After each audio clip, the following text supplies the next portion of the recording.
Welcome back, Tribe.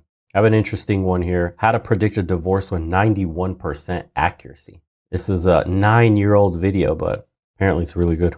There is a world-renowned marriage counselor named John Gottman, and John Gottman has been studying marriages his entire career. That's all he does, is study marriages. He has a whole team of people that studies them. And he claims that he can predict whether or not a couple is going to get divorced with a 91% accuracy rate within the first 10 minutes of meeting them if they show the signs of fruitless fighting. Do you want to know what those signs are? It's scientifically proven that if you show all these signs, your marriage is in trouble. Well, the first sign is what we call harsh startup. Harsh startup means we need to talk. The harsh startup is you did it again.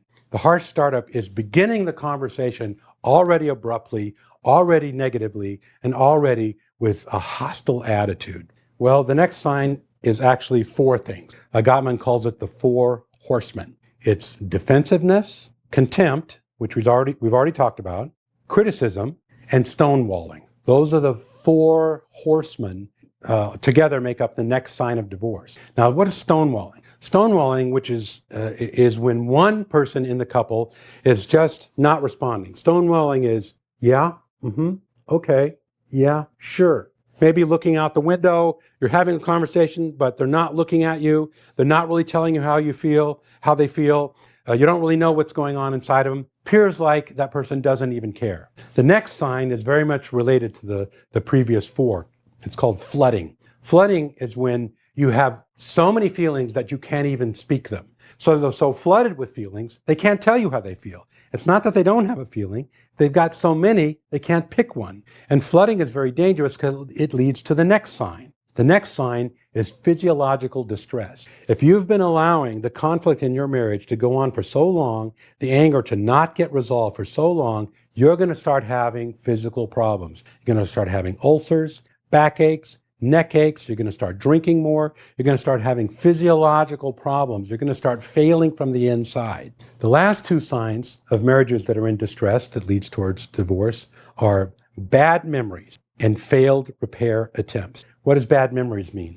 What it means is you interpret history negatively. You're only remembering the negative things from the past. It's like, yeah, I remember our wedding. Yeah, he was late. He was late to that. He's still late today. You forget all the good things and you remember all the bad things. You're reinterpreting history negatively. Bad memories, bad sign, leading to bad things in your relationship. And the last thing is failed repair attempts. This is really critical. Everybody fights. Even good marriages fight. Fighting in a marriage is not a problem. The problem is, what are you going to do about it? And the really critical thing is to be able to repair what you did. Fighting isn't a problem. Not being able to repair it is. And repair attempts can be simple. It can be as simple as coming to a common understanding. It can be as simple as communicating that you're on the same side. But you've got to have the ability to get back on the beam. You've got to have the ability to get back on track again. You've got to have the ability to repair. Most marriages never really solve their problems. Yeah, I know, that's sad news, but it's true. Gottman has discovered this, that you will spend most of your marriage fighting about the same issues over and over and over again. You're never going to see child rearing the same way. You're never going to see your in-laws the same way. You're never going to manage money the same way. You're never going to do lots of things the same way. This one's really critical. See, this applies to relationships as well, by the way. It's not just marriage, but when you're in the beginning stages of meeting a woman, it's absolutely critical that when you're vetting her for values, all of them align, or at least the most important ones that matter to you. The issue is most men, just to get laid, will forego some of their values, some of the things they look for in a long-term partner, and then after having sex will fall in love with that woman.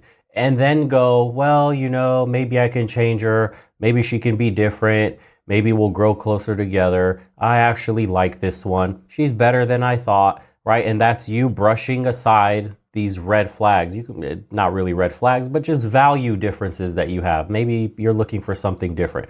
You want a family, you want kids, you want a simple life. Maybe she likes the flashier life. She's more high maintenance. She wants to have more fun. She only wants 1 kid. You want at least 3. There's a lot of differences here. You're religious. She's not. It doesn't matter. You want her to stay at home. She wants to work something. It doesn't matter. This is the kind of question or questions rather, that you need to answer from the get-go.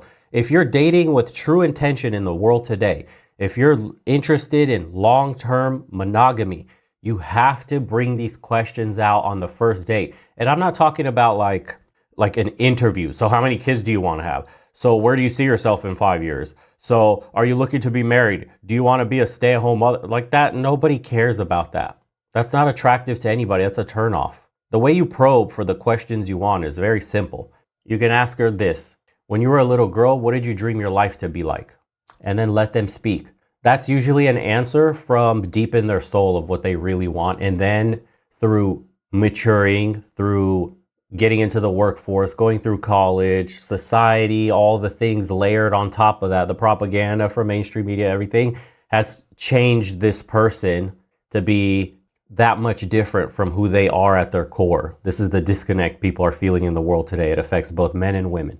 So that's one other question. Then you can just share stories about you doing things with your family, cool stuff, parties, fond memories you have of a silly uncle or a silly aunt or something that happened at a marriage from one of your family members, whatever, and ask her back, do you have any interesting stories of that nature? See how close she is to her family. And it's not asking these dead end, simple answer questions. Are you close to family? Like you get nothing there. So anybody could just say, yeah. And you found nothing out. You want a more vibrant story, man. You want her to paint a picture of her life, her experiences. And that's how you can understand the values this woman has and how she can fit into your life. So unfortunately for the guys that are in relationships right now and undergoing the sunk cost fallacy, well, I've already put in 5 years. I'm already 10 years deep. I'm already married with a bunch of kids. I guess this is just my life now. I mean, it is and it isn't. When you have kids, surely the equation becomes far more complicated. And it's not just about you. You have the children to sacrifice for now. Totally understand on that point. You made your bed and now you got to sleep in it and work through your differences as much as you can. But if you don't have kids, or if your relationship is not that old and you're hanging in there hoping things will change, if you think this person will all of a sudden fall into the mold that you want them to, you're in for a rude awakening, as we've seen in the video. People don't really change. They make small improvements here and there. They may evolve in thinking, but behaviors are hard to reprogram. The best thing you can do as a man is leading by example in your relationship. If you want your woman to lose weight because she's packed on a few pounds, start going to the gym yourself. Don't poke and prod. Don't tell her she needs to lose weight. Simply get fit yourself. The competition anxiety comes in, and then by seeing you becomes inspired, and then wants to, under your tutelage, also learn to lose weight, etc., etc. And that can help build your relationship and make you a stronger couple under your leadership. But if you just nag and shame and tell her she's been getting a little fat, or make a joke here and there about big chicks, something like that, right, to try to neg her into change, you're going to lose your woman that way. You have to lead by example. There's no point in yelling in somebody's ear to do something. Everybody will tune that voice out. And if you're on the receiving end of the abuse and your woman doesn't appreciate you and you don't feel like you're getting respected, yet you're still hanging on there, again, sunk cost fallacy, it's time to take a hard look in the mirror, man, and call it quits. Time is a precious, valuable thing, and no amount of money in the world can buy you more. So every day you stay with the person you're unhappy is a day you'll never get back, is a day you'll regret. Could have been the day you went out at a grocery store, met somebody. Could have used another day to improve yourself more. Another day of peace where you're not walking on eggshells, and one more day to further detach psychologically from that person. You'll come to a common enough agreement to live with the difference between the two of you. But for most things that you fight about, you never do come to a common understanding of them. So why do people fight? You fight because you want to be connected. You feel disconnected and you're fighting to be reconnected. You think you're fighting about money. You think you're fighting about her parents, but you're not. You're fighting because I need to feel connected to you and I don't.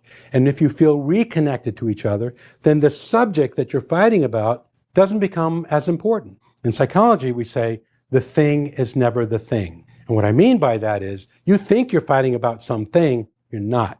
You're fighting about whether or not we feel connected. And once we do feel connected, the thing all of a sudden doesn't seem so important. Preach. That's also another important aspect of relationships and dating in general, marriage, is that arguments are typically just surface level problems. Everybody's dealing with stuff throughout the day. Their fuses are getting shorter and shorter. They may not be as confrontational as they should in airing out their grievances. So people tend to carry little burdens here and there, annoyances with their partner until it starts simmering and completely boils the lid off. And that's when you have an explosive argument, and the argument is never about what you're actually arguing about. It's something that happened a week ago, a month ago, that's been on your partner's mind forever. And people go through this trap over and over and over again. Apparently, from what he says, it's just trying to feel connected. It's the disconnect. I guess it's like a toxic form of communication, a form of cope that people have to break through. Let's see what some of the comments say.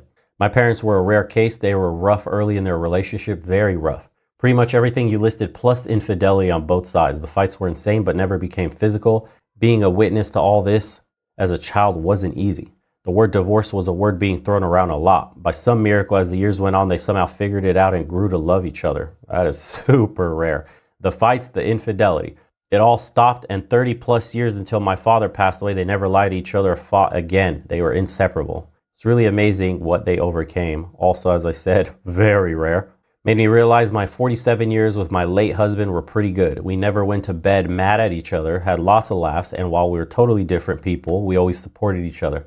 I've always felt blessed to have those good years. We had rough spots, but we continue to work together through them. I feel you need to have deep love and respect for your mate for a marriage to last. Interesting indeed. So this was Dr. Mark Baker. I'll link the channel in the description. And if you haven't, check out legionofmen.store. Get your shirts, boys and girls. It is a tremendous help, as we do not take corporate sponsorships for good reason. So appreciate to all the real ones. It's legionofmen.store. It's linked in the description. And thank you once again. We'll see you on the next one. Take care.